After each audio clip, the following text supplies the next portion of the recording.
We should have. I know. I said that. I said that.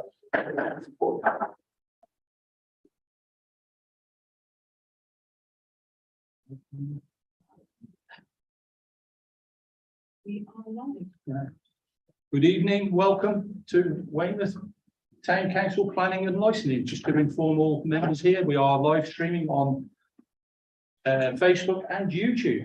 Just YouTube, no more Facebook. Oh, nice. We're lucky enough to have Brett Spiller here, who's going to hopefully answer any questions we have on the land north of Littlemore. So, welcome. And any members of the public who are watching, welcome. We'll go straight to item 1, which is apologies for absence.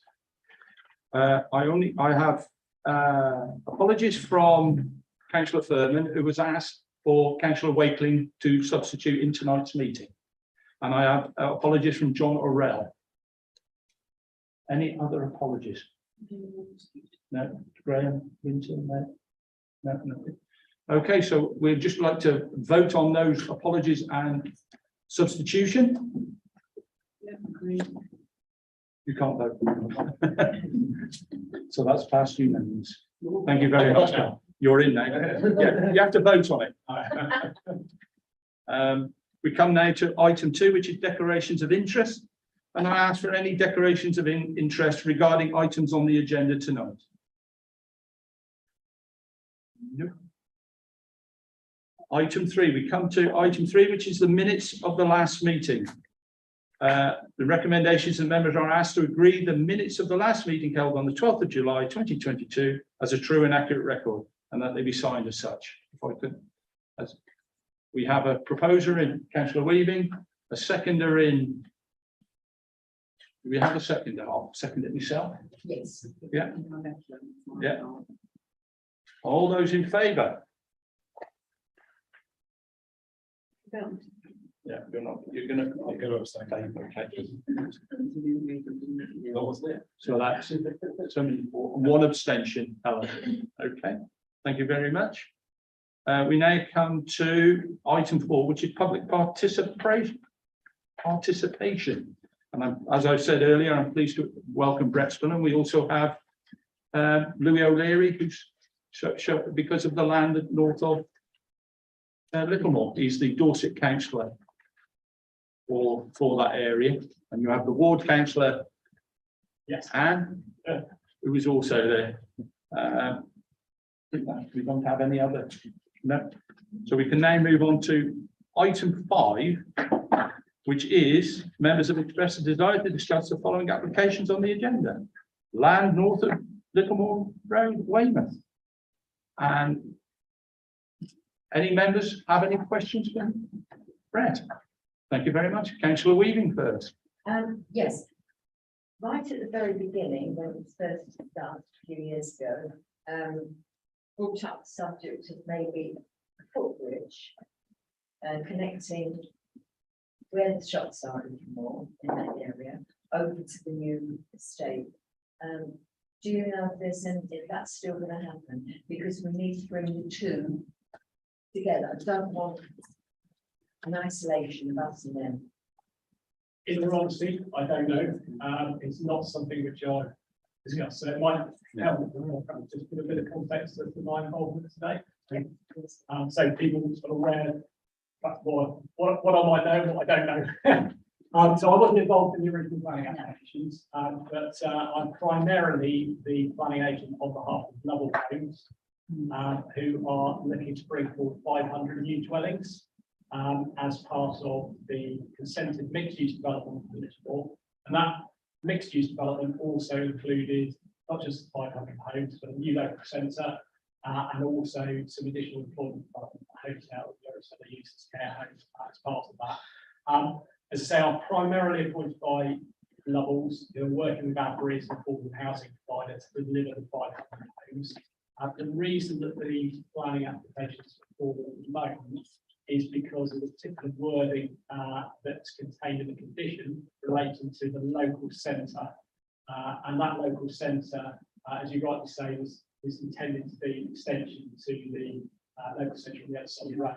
In terms of how the two link, I must admit, it's not something I've looked at. I'm not really charged with technical proposals for local sector. Others are working on that, but I'm not privy to the work they've done on it. So it's not me trying to be evasive. It's just I've not seen the work that they've done on that. Certainly, as part of Lovell scheme, there isn't bridge included, but as I say, Lovell was just focused on the 500 homes.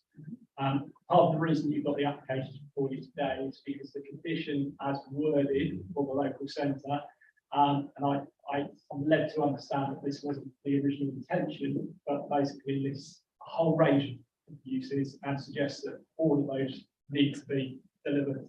Whereas I think the intention was that a more flexible approach would be adopted. You would want to see a range of commercial uses, but it wasn't the case of you had to have a takeaway, you had to have a shop, you had to have every single thing lined up. And similarly with the residential side. So what Lovell Homes have tried to do is there is a maximum number of homes that can be delivered on the site, which is 500. They sought to front load some of the affordable housing as part of that as well, so bring that forward as part of an earlier stage.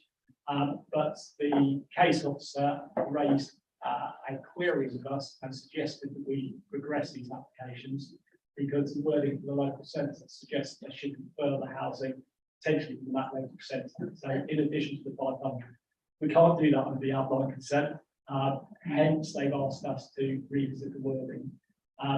One slight update on that is they did contact me on Friday. This is the case officer again, and having sought further advice from our legal services, now suggested that we can do it as a non-material amendment, which is a slightly quicker process. And so I have submitted, as of yesterday, non-material amendment application, very similar to what section 23 is trying to do in terms of seeking flexibility. I know I haven't answered your question. I'll apologise for that. No, it's just that originally the centre was going to have living accommodation above the shops. That's correct, yeah. Is that still going to happen? No, because Lovell's are seeking 3,500 homes in one tranche essentially.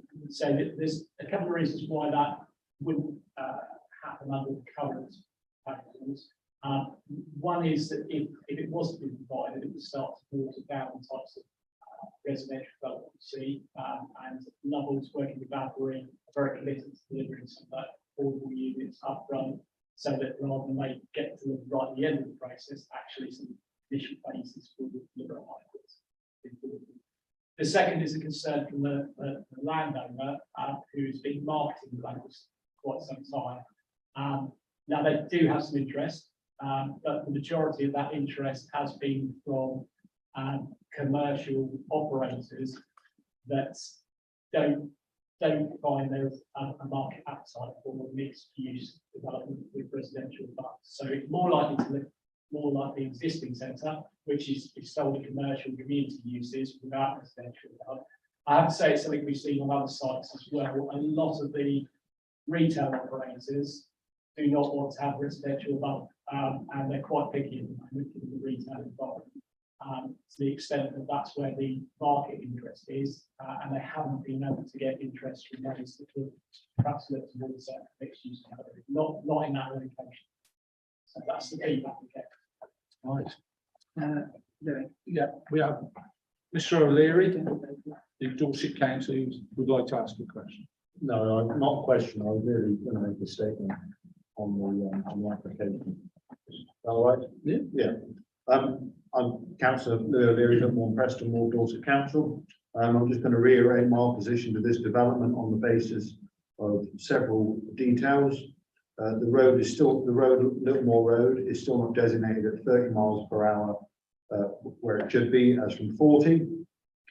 The access off and on the estate will continue to add congestion to the Littlemore Road, and no proper improvements based around the junction has been put in place as part of this plan. And there are still real concerns around the allocations of Section 106 money. Dorset Council has rejected this recommended refusal of this application in the past based on the concerns I've raised, and I asked them to once again raise the same concerns last meeting. Also, Outline planning permission's been granted. at the last meeting of this council, planning and licensing, where this was raised, this planning committee recommended refusal based on the concerns outlined below. Which I, yes, but Weymouth can't reject anything or propose, last recommendation, which is the last, at the last meeting. Correction. Yes. So just said, and therefore I asked him to pass on those comments again. I recently met with Ray Bryan on site to discuss the same concerns. And I know that the people of Littlemore would be grateful if Weymouth Council acted on their behalf and passed these concerns on once again. Thank you. Christine, Right, I mean, as somebody's been on planning for a long time, this has been going on for, I can't remember how many years we've heard about this. And I can recall Councillor Stewart many years ago saying he wanted some sort of link from one side to the other, so that it didn't become two communities. I'm a bit out of touch with what's happening with this, to be honest, but whether that's in there, I didn't hear what you said. Did you say that they did include a bridge, Lovell, or they weren't including a bridge? No, Lovell's aren't involved in the local centre per They're not. se, so it's a housing development which will mainly Yeah. be on the right hand side of the Yeah. local centre. The bridge and the connection would have to be secured at the outline planning Yeah. application stage. In all honesty, I don't know whether it was. See, that would be highways. Originally it was. Highways would have a lot to say about that as well, because they've got to look at, the structure itself and where it goes to and from and everything, so I'm not sure. I mean, like I said, this has been going on for a while about what's going to be there and how much is going to be there. I do pick up on Councillor O'Leary's points about the access. I understand there will be access off that roundabout at some point, whether there'll be any other access roads off the Littlemore road, I don't know. But I mean, I do have to say that when you have access off a main road into an estate, normally it works. So if you go back 20, 30, 40 years where you didn't have any housing estates and you just had one straight through road, like a ribbon development, for instance, now you've probably got several access roads. I can think of a development going on out on the A37, so the other side of, or just by Stratton. There's quite a huge development there off of a main trunk road, so there will be access on that road. So I'm not too sure about that. The speed limit has been an ongoing thing, and I do agree that maybe at some points they should either slow the traffic down a little bit. I can't see that happening because of the fact it is a through road and it is an access road from one part of town to another. But I do agree maybe something should be done along there. But on here, I'm still a bit concerned about the fact that new hotel. I don't know if we actually need another hotel. I might be wrong. But also a residential care home. Yet again, we were just having one out at South Hill. Another one, is it going to be another one of these over 55 developments? I don't know. We seem to be getting an awful lot of residential care homes popping up around the place. So that to me sort of just says that we're full of old people in Weymouth and Portland, and we're not doing what we should be doing, which is attracting young people and jobs for young people. I'm very concerned about that again. Car showroom, I mean, it says car showroom, other employment land, and that's all in brackets. Has there been an interest in a car dealer having a car showroom there? So can I be really clear in terms of what the application is for? It's just a house, yeah. Well, no, so the house is a completely separate application from the one that you've got in Yeah. front of you here. But those uses were all things that were approved through the outline planning commission, so no one's suggesting that they be revisited. This is simply to give a bit of flexibility about whether or not Yeah. the local centre includes housing, or whether the housing can Yeah. all be contained within Lovell's. I can understand that, but like I say, as somebody who's been on planning for a long time, and there's been so many times that I've heard of these applications, and we say we have these views, and they don't seem to get anywhere, or they fall on deaf ears, and then we're told, well, that's already been considered, but it's gone. So the fact that I'm saying this now and it gets minuted, it's a concern for me. Whatever else we're looking at, houses, yes, but when do we get the chance or not get the chance to actually say we are concerned about other elements, because that just goes. We don't hear.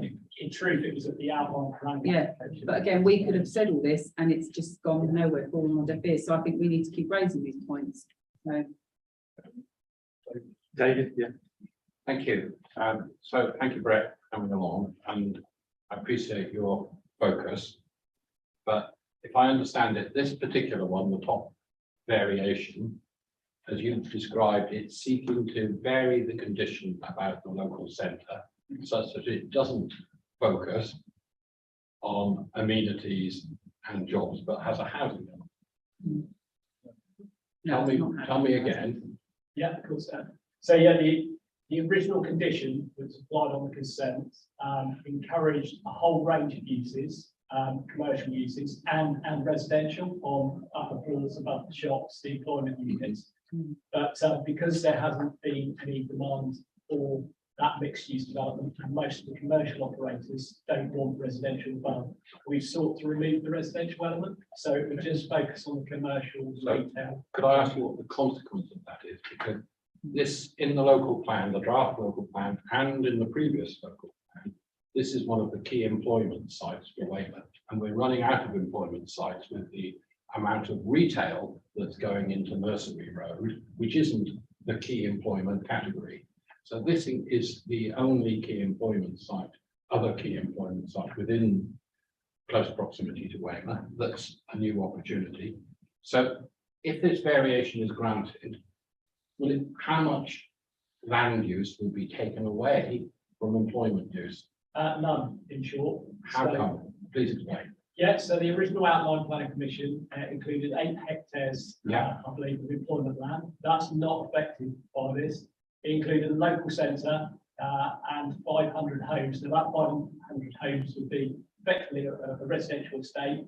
But again, at one stage, it's envisaged that you might have some of those homes above the retail units in the local centre. And that's the element which perhaps changed because it was beginning to affect the chances of the local centre coming forward. And also, from Lovell's perspective, would begin to reduce the number of units and the number of affordable housing units they can deliver. The 8 hectares in terms of the employment use is not affected by this at all. So my worry would be if you remove the housing element from on top of some of the retail units, that you affect the viability of the site. Because housing does sell well, and I think it's Savills who are launching this site. I'd really like to hear from them as to why they think this is beneficial. Because we haven't really heard anything to substantiate why this change is necessary. Mm. I disagree, Councillor Northern, with respect. My understanding from what Mr. Spiller has said is that the retail development cannot go ahead with a plan for accommodation above it. That because there's a lack of interest amongst the commercial market for such a development. What I understand, I absolutely support your concern about employment land, and I support your concern about housing. What I also picked up from Mr. Spiller's comments was that the 500 housing is safe, and that there's going to be an emphasis on bringing the affordable housing first as early as possible. Because I know one of the concerns that we as a consultee in the planning process expressed the concern that the element of affordable housing is going to be traded with another county. So it's really good to have that assurance. I'm sorry to cut in there, Yeah. but I wanted that clarification. So So we I got did that hear housing what is Brett just said. it's just moving some words around in a sentence. As far as I can tell, I was confused. The same word seemed to be in the same cert. The brackets have moved around, there's a comma gone left or right, and the word and or in. We're talking about a very tiny element. Of the whole plan. Anything that affects accommodation is critical because we have a critical shortage of affordable housing in this borough, because it's still in the borough. And I would like, after your question, I would like to put a further question about the Yeah. housing. But you need to put your hand up and let me know. Right. Thanks. I also think, that we need to be clear about what we're talking about here. Yeah, Outline you need planning to- permission you has need been to given. list this. You have Several that members of paperwork. the committee have dictated at length for the benefit of the Dorset Echo. This gentleman's come along to answer some tiny questions that he was recommended to make by Dorset Council. So why are we wasting all of our Because time? we're. Thank you, all- Lucy. Thank you. Thank you. Let's not argue amongst ourselves. Let's not shut anyone down. I'd like to hear from your. Thank you. About how Thank you, we David. feel Lucy. about Thank you, Lucy. David? Yeah, so thank you, Brett, for the clarification. I remain concerned about, principally about the employment. I'm pleased that you're offering to deliver at least 35% affordable homes. I can't remember the number precisely. Could you remind me? In 35%, but we're looking to front load that in some of the early phases, so you'll see more than 35%. So I particularly have a worry around that whole area, that what's needed in that area is employment. So I'd love to see the employment side being front loaded by Dorset Council, but they've done separate applications. They've split it into two parts, and I'm really worried that the the local centre and the employment doesn't happen, but the housing does. We will leave people commuting to work again. So if that could be minuted, Yeah. that's the final statement. Thank you. Yeah, if you've got it written down, you could always give it to Helen as well, David. I haven't got it written down. Luke, Thank you very much, Chair. With respect to Brett for coming this evening, he's to represent the client to maximise their profits. That's your job. And we're here to represent the residents. So I'd just like to clarify that. And can I also clarify, there are two applications. Is that because originally this was granted both in Weymouth and West Dorset? So there are effectively two identical ones, and whatever we agree has to be said twice. Is that correct? Okay. So this is only about a change to condition 17, and it's quite a small rewording, and it's not about all sorts of traffic, and that's irrelevant. I don't like it, actually. The reason is, if you look at high streets and retail, it's evolving. It is not the 1990s anymore. And even our high street behind us here, they're converting all the upper floors to flats because that's the only way to make it viable. And there's a minimum of 500 homes on the east side of the site, sorry. And these would be additional homes. And if they're small flats that are shops, they're going to be cheap. Yeah. Be realistic. So for various reasons, I think actually we've got the developer of housing here trying to make changes to the other half of the site, which just immediately I'm like, there's something funny going on here. No offense, but I think we should wait and hear from Savills what they want to do with the commercial site. If the housing developer is going to build 500 homes, that's brilliant. But this is a slightly, although it's under one application, this is the other half of the project. And I think if we've got retail, sometimes the housing above it works absolutely fine. Another thing you'll find is if it's a centre and everything shuts at 5 o'clock, it becomes a ghost town. And we don't want that. Actually, we want something that's vibrant, there's people living there, then it's got a bit more late night or early evening activity. Because otherwise you'll just end up with one of these sort of concrete precincts that dies a death at 5 o'clock every day. So for various reasons, I'm not convinced that this condition is at all needed. I would very much like to hear from the developer of the commercial estate before we would approve it. So I'd like to propose we object to this alteration to the conditions. I don't think it's necessary, and I've yet to be convinced that I'd need to see a lot more to convince me that it is needed.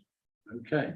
The next speaker is, I'm just going to come back, sorry, on something that David's raised and what the agency about marketing, because I've not been involved, but there's something else that's come to my attention that's been brought up, and I have been speaking to the developer. Yeah. And that is another site in Weymouth that is developing into flats. And there was a proposal years ago on the planning application for part of it to be turned into a bistro, cafe, sort of restaurant sort of thing. And some people have approached me to say that they inquired about this. They found it on some obscure site because they are in catering, to find that the cost of what it would cost them to lease that premises is astronomical. And speaking to the actual agents on that, his attitude was, well, it's been marketed, but nobody's shown an interest. Now, when you say marketed, who does that? Who sees it? Because I quite frankly agree with Councillor Northern and Councillor Waking that if you have living accommodation above shops, we know that we need properties. There's lots of young people out there that would be quite happy to buy a flat of 1 or 2 bedrooms above a property. It gives more security to the whole area. But like Councillor Wakeling, I have my doubts that sometimes when agents say they're marketing these properties or they're marketing for things, who's actually getting to see that? And is it because they know that they will probably get more money commercially perhaps than they would if they had a property that was sold to somebody? I don't know. I'm very cynical about the whole thing. So I think I'm happy to second Councillor Wakeling's proposal on that one. you now come to Aaron. I think we're talking around circles here. This is purely the housing. We know that there's another company that's going to develop the commercial side. And that's going to take any form. It was always going to be a large sector, commercial side. I would like to see it developed at the same time as the housing. I think that's very important, but then that's not your remit, is it? Could I just go, I've got to follow the, Lucy's next, I'm afraid. Thank you, Chair. No, welcome. Thank you, Mr. Spiller. Can I get some clarification, please? Was this recommendation from Dorset Council? Yes. What were the reasons given by Dorset Council? So Dorset Council were concerned because the overall limit on the number of homes is 500. So just to come back to one of the things that's been said, we can't simply add further units to the local centre. So you either go for the levels development, or they come forward with a lower number, less affordable, and you may or may not get some residential in the local centre at a later date. Savills are telling us, and I'm not a marketing expert, but it's on file that the demand isn't there for a mixed use development because it will be larger retail units. And that was the reason for their advice. They felt that the condition as worded currently appears to be quite flexible, but that wasn't the intention. When you look at the policies that underpin it, they were designed to try and make sure that the local centre comes forward. It's always difficult to bring something forward quietly and to respond to the councillor's comment. There is provision within the current 6 agreement that does talk about the local centre being the midway through the development. And I think that's important, but I am working for Lovells, but in this particular instance, I am working for the landowners who are marketing the site and looking to try and get someone to develop the local centre. So they're all working together, and I think that's important. I'm not just here representing the house builder. It is the overall site landowner. The number one thing they're all trying to do is deliver both the local centre and the residential units. It is a tricky market. Things are different in some town centres in terms of the balance. But not in this instance, and that's what Dorset really want to see. It's the local centre come forward and be delivered in a timely fashion that's viable, as well as the residential. Right, thank you, Brett. I'm Yeah. sorry, could I just conclude my point? Thank you for your answer. So I think that's interesting that Dorset Council have made this recommendation. We've heard lots of great points. We've heard Councillor Wakeling, I believe, making a proposal that we object. And our advice in the past is if we have any concerns or questions, then we have no choice but to object, with that being our condition. So I think that's it. The other option we have, of course, is to bring this back to a future meeting. We could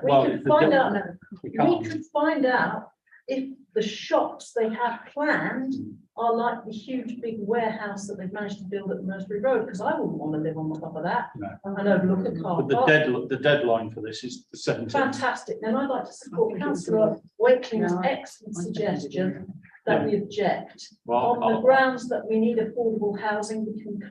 We can quote house policy as our reason. Yaron. Thank you. Thank you, Chairman. Just a couple of quick questions and then a viewpoint. One, has there been any discussion with the residents of Littlemore in terms of what they think? The planning application will be advertised, so anyone can make a view tonight to Dorset Council. The developers haven't, in part because I think they view this as a relatively small change in terms of the overall scale of the proposals. So there would have been consultation at the earlier stages in terms of things like the outline, reserve matters, but not on this particular change. And a second question, just briefly, going back to Councillor Weaving's point, will there be a community centre in this? I know there's a community centre at Littlemore at the moment, but on the basis that there won't be a bridge, will there be a community centre with this development as well? Did you say there would or there wouldn't be? The honest answer is I don't know. The local centre policies do allow for a local centre, but I must admit I would need to look at the 106 simply because I'm not charged Okay. responsibility for delivering it, so I don't want to tell you the wrong thing. And just finally, just a viewpoint, I agree with Luke's point in terms of flats above shops and premises. And we've seen in Weymouth, a lot of people want those because one, they're not expensive, and we want inexpensive housing. Shops close at 5 o'clock anyway, or 6 o'clock anyway, so the evenings are free, so they're not noisy. And I think there would be a demand for those. So I think Councillor Wakeby's made a good point there, actually. I'm there's two more speakers. David Norman and then Anne, and then we're gonna wrap it up and go to work on a motion. I too support the proposed motion. Just as a clarification, originally this site was talked of as 600 homes for the site. So I'm not quite sure where your 500 limit comes, and there's nothing to stop you putting in an application for more homes than is it, and anyone putting in an application for more homes, it goes through the planning process. It is. So the original site in its totality was 600, and the boundary which has been drawn on this plot doesn't extend across what was originally drawn to identified as the full site. So we're into technicalities that Dorset Council are the only people to resolve. I think we have to object in order that it gets properly discussed. Thank you. Right, the last speaker on this will be Anne. Well, I don't want to go against it simply because we need housing. Yes, we're going to 500 houses or 500 dwellings, but that was counted in originally above the shops. So therefore, as they're not going to be shops, they're going to be units with no dwellings above. It hasn't affected, am I correct, the number of dwellings we're going to have? And I say that we need these dwellings and we should go ahead. Right, thank you. Now we have a proposal. Would you like to read out or speak out yours for the minutes for Helen? So, What your proposal is that Weymouth Town Council object.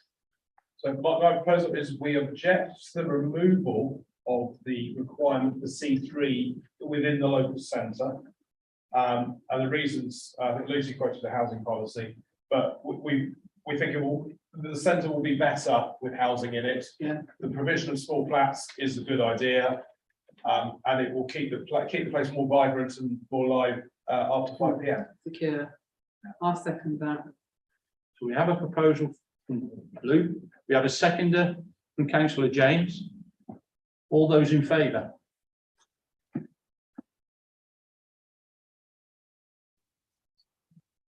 It's unanimous. Yeah. That's unanimous. Yes.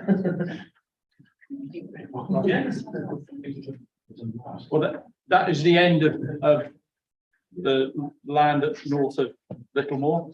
I don't know if you would like to stay, Brett, and see how a well-run council operates on its planning department, or you're welcome to leave.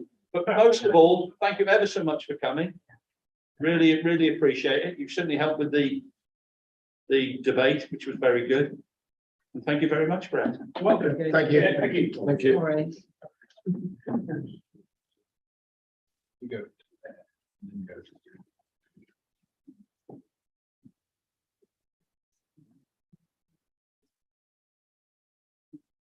We now come down with items on this part of the agenda. It includes a number of planning applications which Weymouth Town received notification just a few days before the agenda was published. Does anybody wish to speak on those three planning applications for 94 Hill Close, 176 Dorchester Road, or 34 Kestrel View? Does any members have any views on this? Can I just ask a question about the extraction system on 176? Whereabouts is that? That'll be one of the shops, won't it, I'm assuming? Yeah. Yes. 176. Yeah. So it says it's been relocated, because I've had to deal with environmental health before with the extraction system that caused a lot of problems for the neighbours. So I'm just wondering where I think it looks like one of the it is. Not, So they've moved it from where to where, do you know? sorry, I'm gonna actually look at that. I know it might seem little, but I know from having to deal with this before that the extraction ban on the certain premises caused an awful lot of bother for loads of people. Nice and spicy. Nice and nice, and did it say from which part of the building, is it because it's been relocated? Has it gone from the back to the front, the side? I don't know.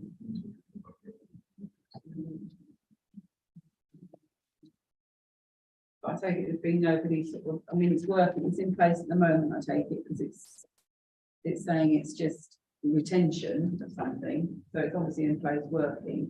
But there's been no comments from anyone, no neighbours have said it's noisy or anything like that. It's going into It's on the side, yeah, it's there. Yeah. But there's been nobody on there, no comments from anyone say.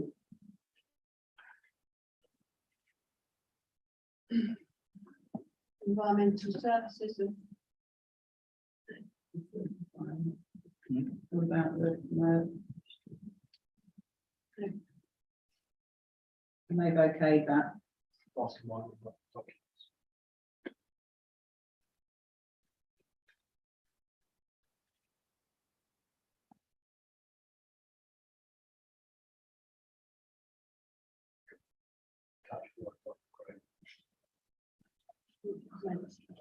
Comment. That doesn't actually tell you anything. No. Oh. You can't really object to it because if it's retaining of where it's relocated, I suppose nobody's come forward on the plane, so just thought I'd ask because of tomorrow I've had to get them to come and look at extraction on buildings. So no, that's it. Thank you. Councillor Norman. It's all right. I see that, I was looking at the third one, the 34 Kestrel View. And I see that it's some reserved matters. I'll leave that to Dorset Council to look at. So if I could just have a proposal that we move those 3 items into item number 6, which is the planning applications, no objection. We have a proposal from Councillor Weaving. Do I have a seconder? Councillor Wakeling, seconded. All those in favour? Are you voting? I was going to abstain on this one. I have a question. Yeah.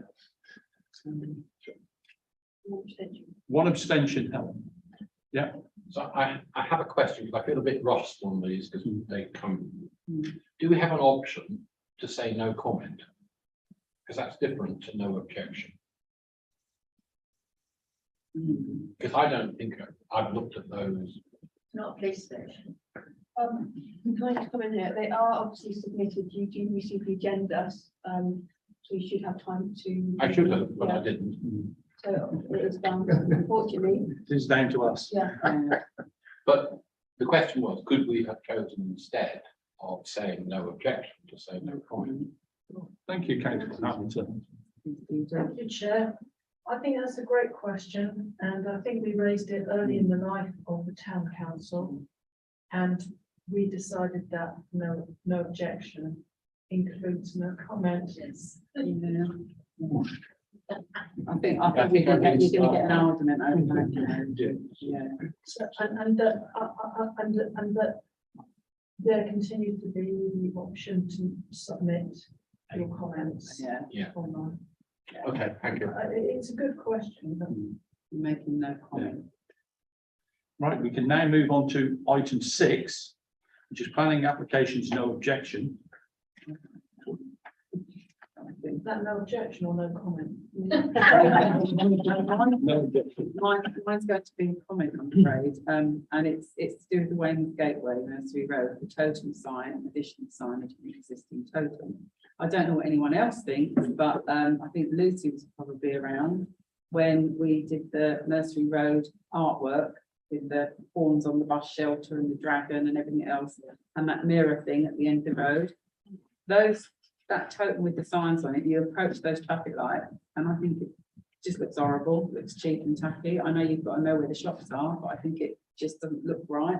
And that bit of artwork, it might as well not be there now. It's just obscured by this big thing with signs and, you know, Sainsbury's, Costa and everything else on. So I know we can't do anything about it, but I just think it was horrible. So, May I comment on what Christine said, because I drive past nearly every day. And you now come to that corner and there are multiple signs. And it looks like higgledy-piggledy hodgepodge. Yeah. It's not got that planned element of the site, and it's because, I'm guessing it's because nobody can afford to update the existing sign. So they put another one in. So when does this stop? And isn't this something that Dorset Council need to consider, the overall landscape effect of multiple signs? Yeah, I do remember something came up about this before, but It came before us. Yeah. And it was discussed and it was agreed that we would have a separate sign because the original one didn't have enough space to accommodate all the new, Firms. yeah. that's the trouble, if you have so many signs there, it's just gonna look like Yeah. a real jumble. But there is enough room for everything that is going to. But they need to come up with a nicer, more aesthetic design, bit more appealing, you know, we're told we as the town council can't do certain things with our land or whoever land it is, but it seems that they can just plonk up a sign that looks, like, you know, smacks you in the eye, which is what the retailers want, but it doesn't look very nice. But we've got to come up with a planning reason as to why. Can we pass a comment back Yeah, to comment. the, Yeah, we can pass a comment back to. Yeah, we can have no the objection. Dorset Council. Yeah. So there'd be no objection with a comment on this. Yeah. We're concerned about the overall visual impact of. Yeah, Did you get that, Helen? Concerned about overall visual impact. Random signage. no, the totem poles. Yeah. Can I add, I'm just looking at the top right image, this is going to go adjacent to the supermarkets total. Why does? I think they're adding it on, aren't they? I think it's It has clutter. been added on. It's got. Hang on, just, Having two totems so close to each other, I think is clutter. If they're on the same site, there should be a new totem representing all businesses, less clutter, in my view. Yeah. So I think, is clutter a reason we can object? You can have visual impact on the Yeah. public realm. Where Whether is it's the, damage to public realm. where is the piece of artwork in relation to that? It's further back, isn't it? It's round the corner. Yeah, and you don't notice that now, whereas before you noticed that. Yeah, but you'd notice it further when you came up the road, now you don't. I just think having two totems in one corner is just so top. but that's just, we have to give reasons why. We can't just say we don't like or we think it's over that. I mean, we've got to put it, Okay, we can put the no objection, but will Dorset Council, well, in that case, we can Amenity. take it out and put it in as an objection. Yeah. Let's take it out and put it in as an objection. Yeah. That this is an excessive clutter of signage and it needs to be consolidated with the other signage. Yeah, And Dorset Council need to decide who pays. yeah. Yeah, Yeah, but it's not that. Under what plan, under what? material Yeah. planning? So it's visual impact yeah. and Visual impact distraction to and motorists. There. Visual impact. I mean, it's. I think you can have overcrowding, clutter and visual impact, yes. Particularly on Because the road. I remember that we objected to a pub sign on the harbour side for the same Yeah. reason. So the proposal is to take this one out of item 6 and put it into item 5, Yeah. which is objections. And object on the grounds That it's Visually, visually, the visual impact. the visual impact is unacceptable because we're getting multiple signs and it's a distraction to readers, to motorists. And visually unattractive, it's ugly. Did you get that, Helen? something like that. Hang on. Hang on. Impact of clutter, Helen. Visual impact. And distracting for driving. Yeah, It's a I valid don't reason. think they'll take that as a reason that you can put it. Right, so could you read out them, because we're going to take this out of item 6, put it into Taking item it out 5. of item 6, putting it into item 5. Yeah. We are objecting on the grounds of the visual impact of multiple signs and distraction for driving. So do we have a seconder for that? Yeah. I'll Did you second propose it? Okay, I'll second it. Yeah, seconded by councillor James. All those in favour on this planning application? So that is unanimous. Yeah. Right. Do we have any other Sorry. things in item 6? Right, so we will now go to, can I have a proposal that all the planning applications in item 6 are reported of no objection? So we have a proposer from councillor Northern, seconded from councillor Weaving. All those in favour? That is unanimous.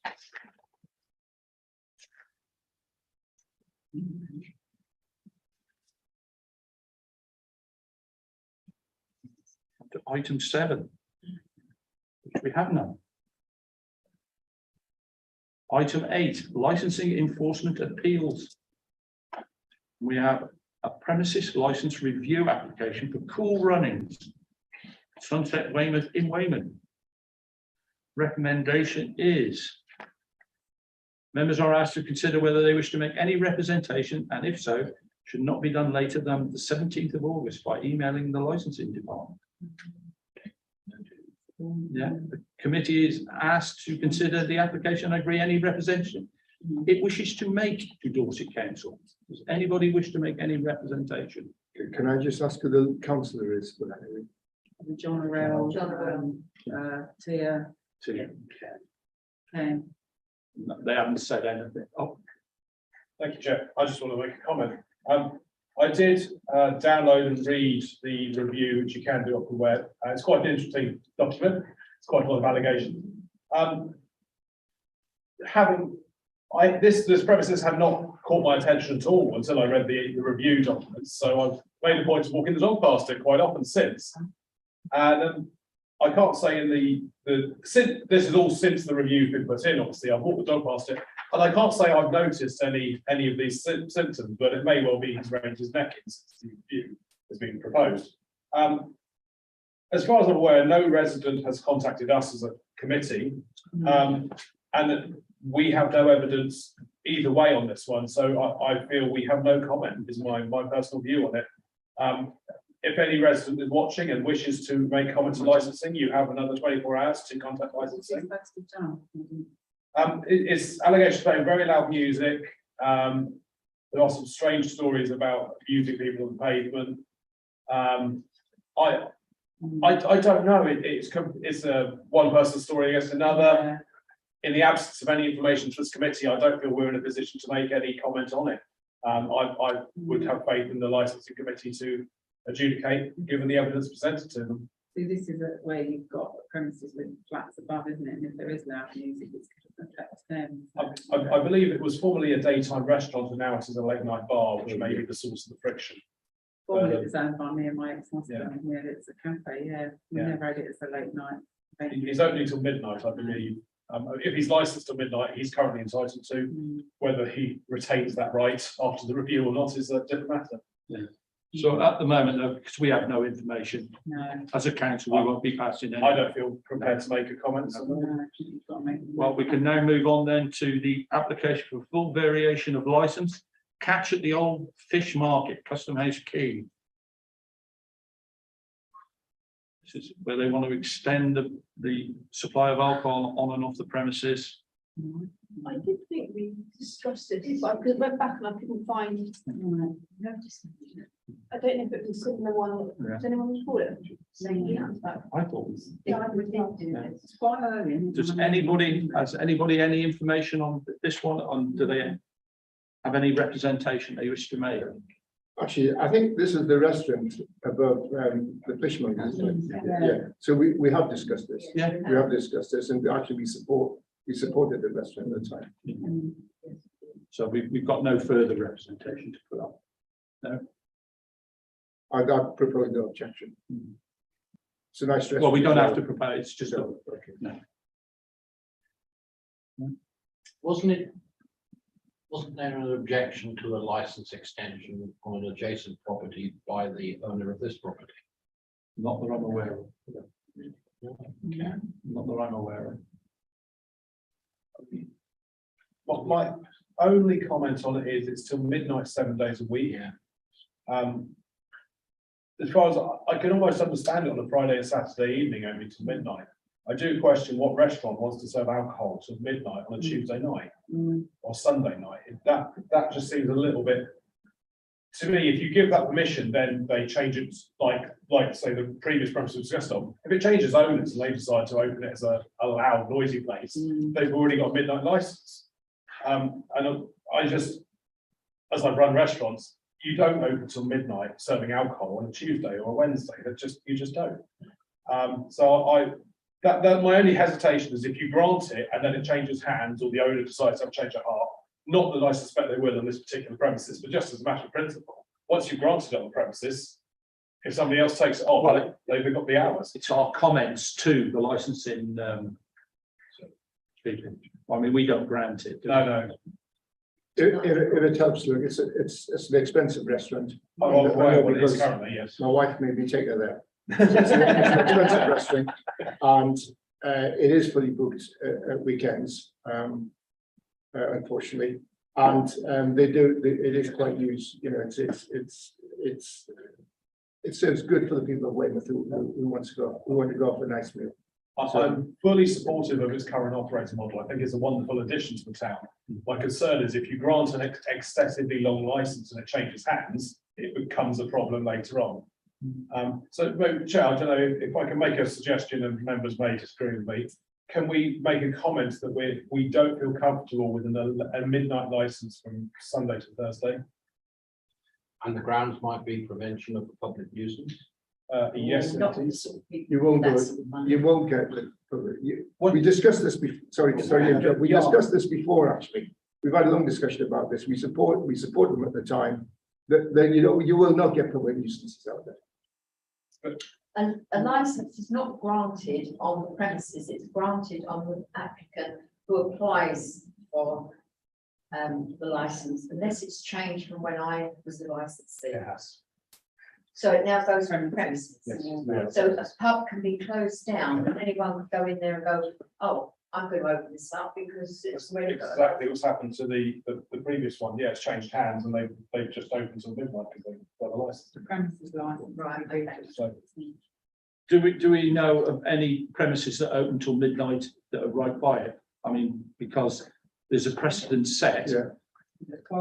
Yeah. The licensing people from what I've seen of the way they issue licenses, they've got to have a proper reason. I can't think of another restaurant from the Ship round the harbour side that opens past 11 PM during the week. So I don't think there's a precedent on that street at the moment. No, but the timing of the license. Well, I that's what mean, I'm saying. Rendezvous is open till what time? But no, I said Rendezvous is a nightclub. Yeah, the Yeah. local pubs around there. Yeah. I think the so, Cornwall Arms is just around the corner from there. That's open late. yeah, And that's has license review as well. I mean, we can make a comment and licensing can ignore us. That's completely their prerogative. I personally think we've got the harbour side has been really nicely refurbished. We've got lots of really classy restaurants. You say young, they're nice places. The last thing we want is somebody deciding to open a late night loud place that's somewhat different. And I appreciate that would take a change of ownership. If they hold the license, they can. Well, I think it's unlikely in this case, but I think it's very unlikely. They own the restaurant and they own the fish, the fishmonger underneath. I can't see Can't that. see them turning it into a disco or something, no.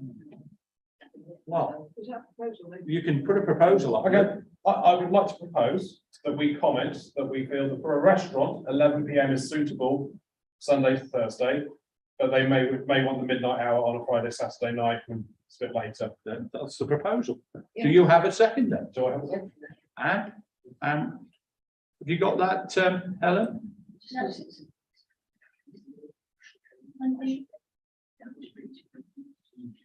Okay, Helen? Yes, thank Yep, yeah. So you've all heard the proposal. We have the proposal and the seconder.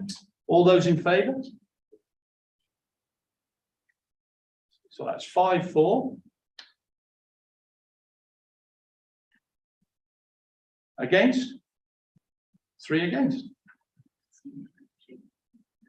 So that will be the proposal that goes up.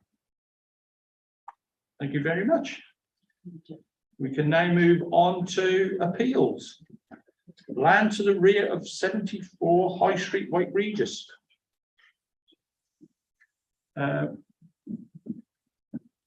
Does anybody wish to comment on this one? Do we remember what we commented and understand? what No they- objection. We did no objection, okay, well, I guess it remains valid. It said what it said.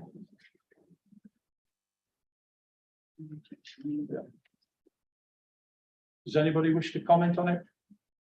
No, so we'll stick with our comment of no objection as before, please, Helen. Oh, Yes, no, no, sorry, Yeah. yes.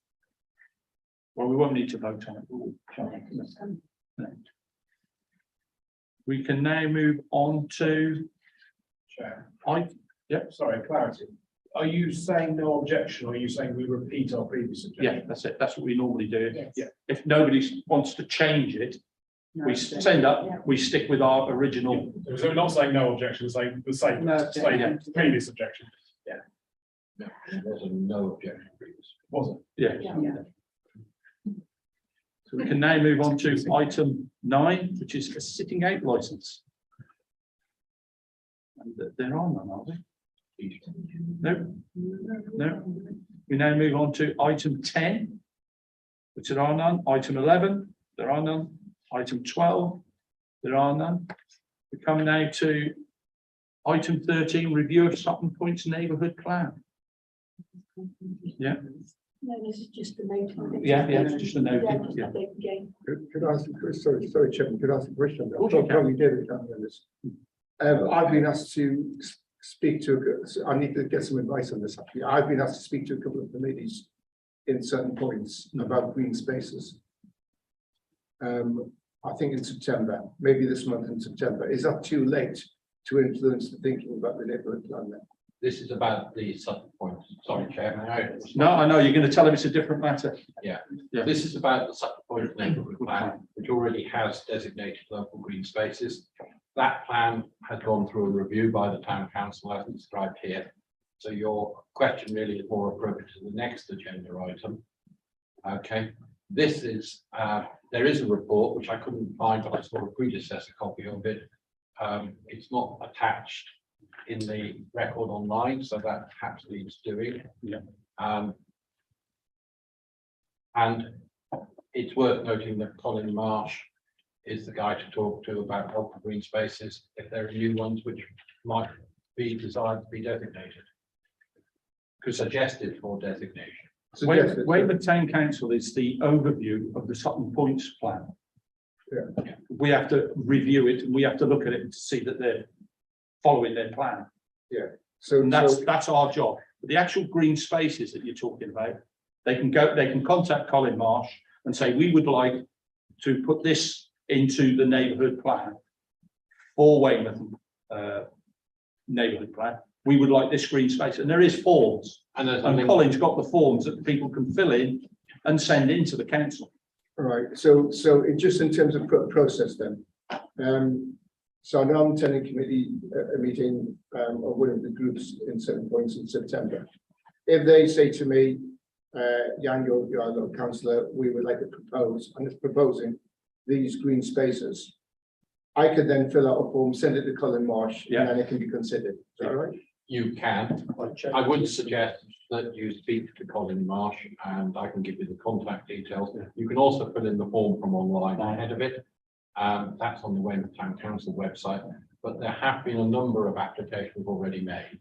So it's worth checking whether Yeah. an application has already been made for an element plan. Yeah, and the timescale for that, David, is, So the Is it timescale continuous? for that is, there is no closure date yet announced right, for making such a submission. And that will come out as part of public consultation Yeah. next year. and who do you, if I may, Chairman, who makes the decision on whether to accept those applications or not? The inspector. If they go to the inspector, It goes through a step process that the neighbourhood plan group will consider whether there's sufficient evidence for it to be thought to be put forward, because it has to show and demonstrate local community value. and that's got to be made the case. It has to have no extant planning permissions or likely planning permissions, so it can't be used to block a planning permission. There's a whole series of checks that need to be performed. So just because somebody submit it, doesn't mean it happens. Sure. And ultimately, the examiner for the neighbourhood plan, who's an independent so-and-so, may deem that this isn't suitable because it's too large or it's going to hinder something else. But he will be the arbiter, he will make the decision. So there's a number of steps. The neighbourhood plan could decide that it doesn't meet the criteria and not put it forward. Okay, you've got to meet the criteria and they're well laid out. Okay. Mark, we now can, if nobody else has any questions about this, yeah. Thank you, Chair. I'm very pleased that Councillor Bergman is engaging with the residents of Sutton Points. And I'm delighted that you've got it there in writing, Councillor Bergman, that there are no changes to the Sutton Points neighbourhood plan. Because as you rightly stated many times, this is a precious document to the residents of Sutton Points. And all of this is through due process. Yeah. And there are robust defences as far as the government can provide them. And I know, and in fairness, I know Lucy supported it, like the democratic process that supports what residents have done, which is fantastic. Okay. I now propose that we leave item 14, we move to item 15 and 16, and then we can go to item 14, which will be in closed. So If I mean confidential.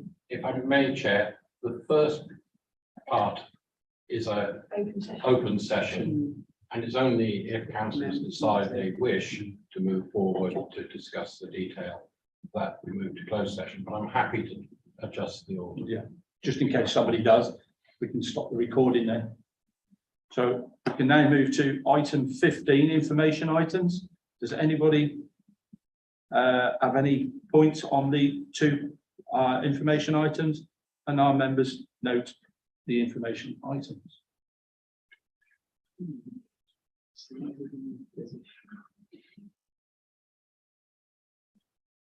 Okay. Right, we can go to item 16, emergency items. There are none, as I'm aware. And we can now go back to item 14, which is the neighbourhood plan. And David will give us a brief report on the neighbourhood plan and the affordable homes paper. Yes, so there's two parts to this statement, really. The first part is a regular update on where we are with the neighbourhood plan process. The words are written down there. It's a useful summary so that people can see where we've got to. The most recent activity has been the latest survey. There have been over 500 responses to the survey.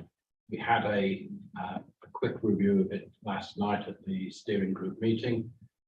It provides some useful information for moving forward. So that will be published shortly when we've looked at it. We've set a closure date for the Have Your Say on the Weymouth Neighbourhood Plan as the end of August. So if anybody would still like to put forward comments on where we're at in the process and complete the survey, that opportunity continues until the end of August. I'd urge anybody who hasn't to do so. Thank you. Moving on. Our project manager, Clive Tuck, has moved to a new position with Dorset Council. So we are securing a new project manager to replace him. We submitted and gained approval for funding under the Design Code Pathfinder program. I think I've mentioned this before. That work is now starting to take place. We've had one meeting, and again, there will be invites going out and announcements about subsequent meetings in September. And I urge people to keep an eye on the website and social media to get involved if they're interested in what a design code can do for Weymouth. And whereas the neighbourhood plan will talk about site allocations and usages, the design code will talk about the quality of the design and the appearance of the design. And it's the latest government initiative to speed up the planning process And this is an opportunity for Weymouth to perhaps address some of the brownfield sites which we've had difficulty in bringing forward. But there may be other sites as well considered under the design code. So that's an opportunity that will come up in September. Moving on to the next paragraph, we've selected Paul Weston. He did the neighbourhood plan for Portland, and that was one of the strengths when we looked at who we would move to in respect to this. And he'll be helping us prepare the objectives and policies for further consultation in October. And he started his contract yesterday, or maybe the day before. Yesterday, yeah. I'll move on to the main part of this, which is the paper which is attached on affordable home site options and the whole site options process. So when we went out with our initial survey, it was evident from people's responses that affordable homes was important for people in Weymouth. A lack of them was the concern and a desire to have more. We then did a housing needs analysis, which showed a significant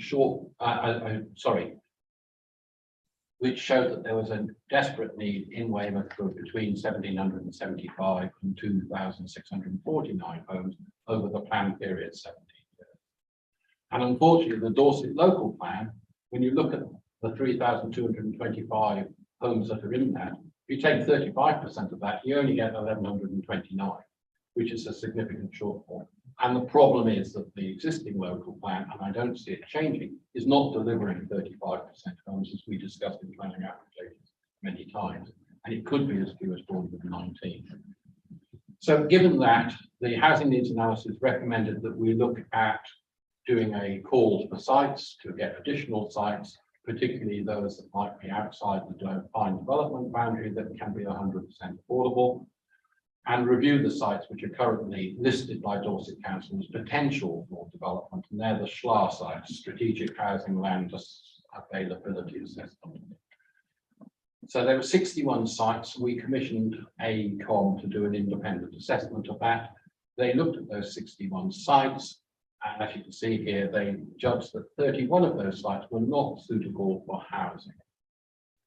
A number of the houses were suitable, sorry, a number of the sites, small number of sites were suitable sites, and a more significant number of sites were suitable if you were able to remove some of the constraints associated with the sites, and there are different constraints for different sites.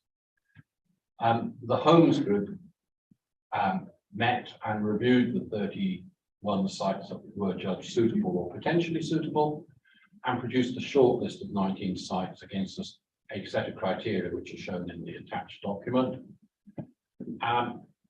This shortlist did originally 19 sites. At our last Homes Group meeting last week, we added one more back into that list, so it's now 20 sites, and that's what appears in the paper that you had attached, 20 sites. This enables us potentially to reduce that gap in the number of affordable homes from 531 to 115, but that's relies on a whole bunch of things still to happen in a positive way in terms of bringing affordable homes forward. So we're anxious to engage, and we've asked for a meeting with Dorset Council to discuss how we can look at other ways to bring affordable homes forward, and how we can make sure that, if you like, the sites that we're suggesting have a best chance of delivering affordable homes, because that's the need in Weymouth. So this paper, so the recommendation to this group is that this paper is accepted as being to be put before full council, because I don't think this decision should be made by this group alone. It should be a full council decision. And if people want to discuss any of the details, I suggest we go into confidential session, because I'm anxious that we don't disclose the particular sites. I've given you the number of sites, but the actual sites, it's still quite confidential as to which sites are proposed. And I don't want to, A, cause undue speculation before we've agreed, and B, be accused perhaps of bringing sites forward and favouring one developer over another. So we're trying to keep this process under control and gradually go through an approval process and make this released. So that's the recommendation on the table. I'm happy to take any questions that aren't about specific sites or on any of the process. I'd like to introduce Bill Watts, who is a member of the Homes Group and the steering group, who's come along to support this aspect today. Thank you. Yeah, thank you. I've just got one question. So there's been a lot in the local news recently about referring to councils in Devon, Cornwall and the Isle of Wight. Who are taking action in terms of making it more difficult for people to buy homes, leaving them empty. Second homes, basically. So in terms of if somebody buys a house and rents it out, it's a home for a family, that's fine. But second homes that are lying empty. And this has been raised by another councillor in Weymouth, Jill, I think it was Jill actually raised this as well. And I'm just wondering if we should consider taking some of the actions that one or two councils in Cornwall, Devon and the Isle of Wight are taking. Some experts have said if we did this, we wouldn't have a housing crisis. Now, I don't know if that's right or not, but certainly would make a big difference because I know there are areas in Weymouth where houses are lying empty. For me, it doesn't seem particularly appropriate when there's a lack of housing in Weymouth. So I'm just wondering if this is something that we should consider. And I know we can't make decisions about this, because I know we can. Could I respond? So within the attached information, it's just to provide context. It's not the classified element. We have within the Homes Group identified a number of potential objectives which will lead to policies. And one of those policy, objective number 9, is our objective as a Homes Group at this stage is to reduce the effect on affordable housing supply by the increase in the number of second homes, holiday lets, Airbnb and the like. Getting on a policy that's effective and policeable is really difficult. So we're looking out at all these other places to learn from them what's best. But we recognise the need that you're talking about, and we'll be talking with a consultant about how best to deliver that. Because again, I'm just talking from. But it's not the matter under discussion tonight. No. If I may. No, okay, that's fine. But there's been some success in Devon, apparently. Well, it's yet to be tested, Yeah. whether it's legal or. Thank you, Jim. I do echo Jan's previous comment as well, particularly in my ward. Another one of the objectives listed. Yes. Go ahead. You were talking about affordable homes. Affordability isn't just the purchase price, it is the running costs. And I do see your point 12 is about energy efficiency. Is that going to be part of this policy? Because there's no point in building really cheap homes that cost you £1 million a year to heat. That's defeats the point of making affordable homes. So affordability, there's two sides to affordability. You've got to buy the thing, but then you've got to be able to run it efficiently as well. So the sellers of homes are focused on the sales price. The owners of homes have to consider both, you're quite right, and even the renters of homes have to consider both. That's why that policy isn't there. Sorry, that objective isn't there. We've yet to turn that into a policy. When we do turn it into a policy, it will go out for public consultation and it will come up through the planning. So at the moment, this is work in progress, Lou, but it's on our list of things to consider. Thank you. If I can just add, I actually it's a really comprehensive document. I was subbed onto the committee 48 hours ago, and I opened one of the attachments, and there are 279 pages. Yeah. And I have to admit, I haven't read all of that attachment because it was but it was very verbose. No, I think this is a good document. It's well written, and I'm happy to support. Do you care? It's not on that. I don't think it's on the list of things we can't discuss, but it was on that other paper that you sent us, and it was about affordability, and you did a little table of average wage and. Yes. And I'd like to know where that came from. Was it 39,000 or something, and a wage, an average? On the top left hand. So the housing needs analysis paper is published on the website, and it quotes the reference. And I think it's ONS data, but updated because the Office of National Yeah. Statistics data does publish this on a regular Yeah. basis. So I think it's 2019, it might be 2021, but I can check or we Could you can. give me that figure again? They quoted it being, So they quote the average income was 39,929. and is that the whole country? No, that is specifically for the Weymouth area. So that I'm gobsmacked at. Yeah. Because I don't know anyone on that sort of wage. And I have a few self-employed people on that sort of wage. But I don't know anyone on that sort of wage, especially young people. And I argued this years ago when my children were growing up that they were told that they're on all this money and they weren't.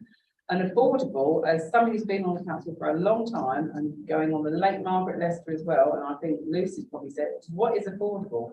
Because affordable is a very misleading word.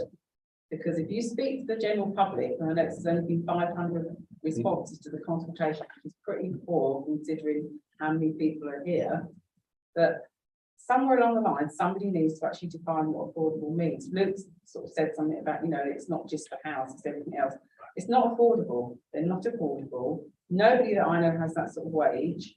And it's all very well going on, we need this many houses. What I- but just, May I respond, Chair? no, it's not affordable. So the table also quotes the lower quartile income, Yeah, which is what the bottom 25% figure is. So 25% of people earn less than 14,745. And for them, none of these affordable home tenure types are achievable. Even when they double up for a dual income, there's no way that on that sort of income, they can consider a sale. And the only way to access rented accommodation is with housing benefits. So this is why there's such a problem in Weymouth. The 39,000 is an average. So you've got people in Weymouth who earn a heck of a lot of money. yeah. And I don't know any of them, but you know, we have a number of million. Well, of course you did. Louis O'Leary is quite a young chap, actually. He's got 2 jobs though, that's why. Sorry, so it's an average, it's not, Yeah. Right. and that's where I point to why they put in the report the lower quartile. But again, that's what we're doing as a homes group and as a neighbourhood plan group. We're trying to progress this. The issue today is about, are we prepared to move forward with this short list of sites so that we can take it to full council and we can then engage the landowners, the public, and gather opinion on particular sites, because without sites, we won't get homes. Thank you. Without wishing to prolong the meeting, Yes. but I do agree with Christine, that is the UK average figure. Because I've just found on 3 different websites, 3 different sources to confirm that salary, and that's for people who work full-time. The average is 39K across the whole country. The average wages is actually 26, because that includes people with part-time jobs or do flexi time and stuff. That's the average salary across the whole country.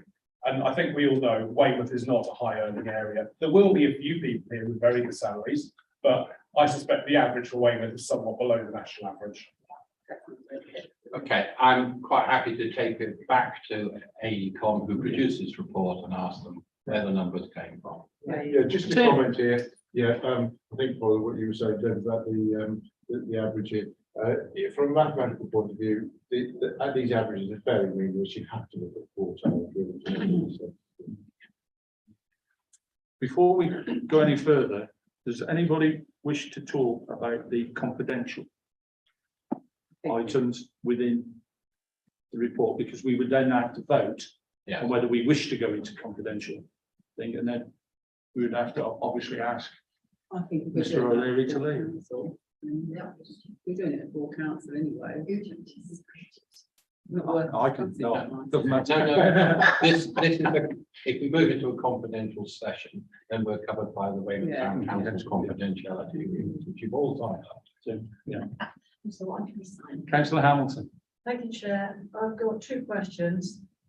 Firstly, thank you to Mr. Watts for making the time to come along, and I know you joined after the meeting started, and I just wondered if you wanted to take the time to speak to the item or make any observations. I don't think that would be appropriate to declare a wish to speak. Okay. But obviously, if anyone wants to chat to me informally, Mhm. I'm more than happy to. Oh, that's fine. Thanks for making time to come along. And then secondly, in the papers before us on the screen there, am I right in understanding that before this goes to full council, there are going to be further discussions with site owners to confirm availability? Is that correct? I'd like to start that process, having gone through this meeting, but I don't anticipate it finishing by the 7th of September. So I see the consultations as going on for some while. I do get emails, I got one tonight, from people saying, where are you in the process? When are you going to come back to us?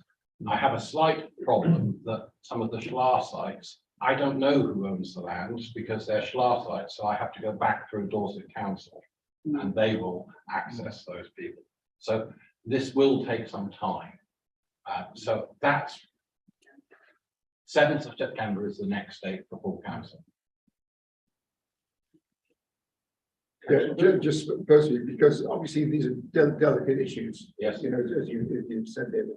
I don't think there should be any discussion with developers unless it's been to full council. I agree with you, this needs to go to full council, by the way. Good. But I think that it needs to happen first before there's any discussion of developers. I'm quite happy to pause. There are many other things I can be doing, or the groups be doing meanwhile. Yeah, what I need to know from as a committee, would you like to move into confidential session, or are you all happy with what you've seen up to now?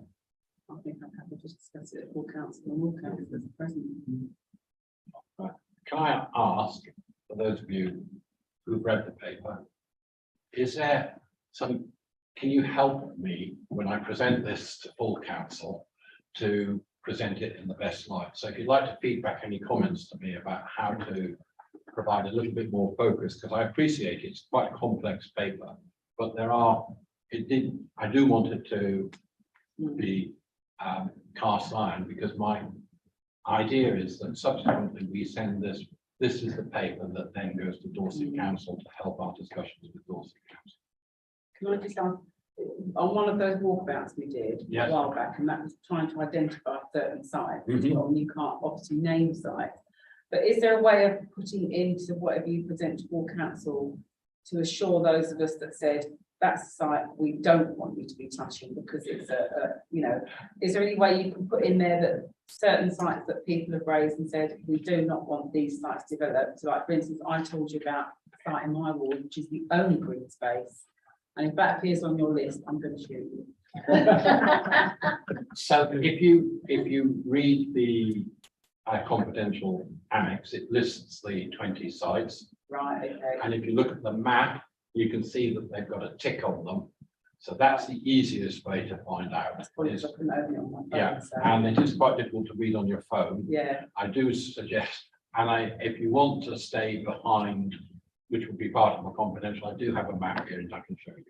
But that will be confidential. so that's all done already, okay. Thank you. Councillor Hamilton. Thank you very much, David, councillor Northam, and to members of the steering group and various theme groups for your work on this. And I think one way to present this at full council, and indeed to residents who can still contribute to the process, is that the whole reason for the neighbourhood plan is to get the best balance possible between housing and green spaces. Yeah. And that we have seen that the current law doesn't enable us to protect green spaces as planning law stands.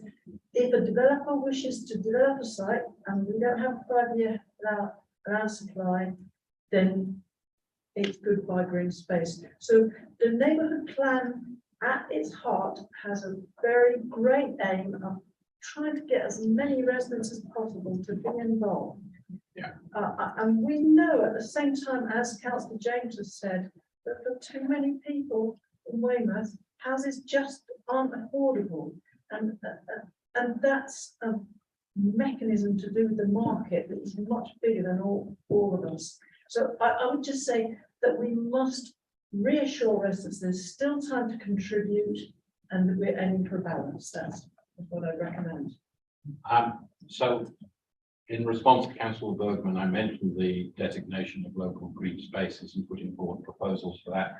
If proposals go forward and then pass through the system and are approved, a local green space has the same planning protection as green belt. That's about as high as you can go. And it's a powerful tool. There's no way that a neighbourhood plan can only protect space. A neighbourhood plan has to be balanced, and we're very keen that we also designate space, we allocate sites for housing development, which will speed them through the process. Yeah. Okay, so we're doing a balance. I think that's really important, and I don't think everybody understands that actually, but that's really good. So that's a good point to bring up. Thank you. I think that's really important. Yeah. And I agree with what Lucy said about also protecting green belt, or green spaces, really, really important. I think in terms of process, what Councillor Norton has asked for is to receive comments, so there's no surprises before the council meeting. And I think we should honour that, and if we've got comments, we send them to David before council meeting. Yes, if you do that, or ring me up, Yeah, already. that's fine, but that would be appreciated, actually. I think that's there for us. Has anybody else got any comments that they would like to make to David? No, so because nobody wants to go into confidential mode on that, we can declare the meeting closed. Oh, I think it needs a vote, if I may, Chair, which is the recommendation is, Is to, That the committee notes the site assessment we carried out on behalf of Weymouth Neighbourhood Plan and recommends the confidential affordable home space would be presented to the next full council for endorsement. yeah, So I've proposed that. have you got?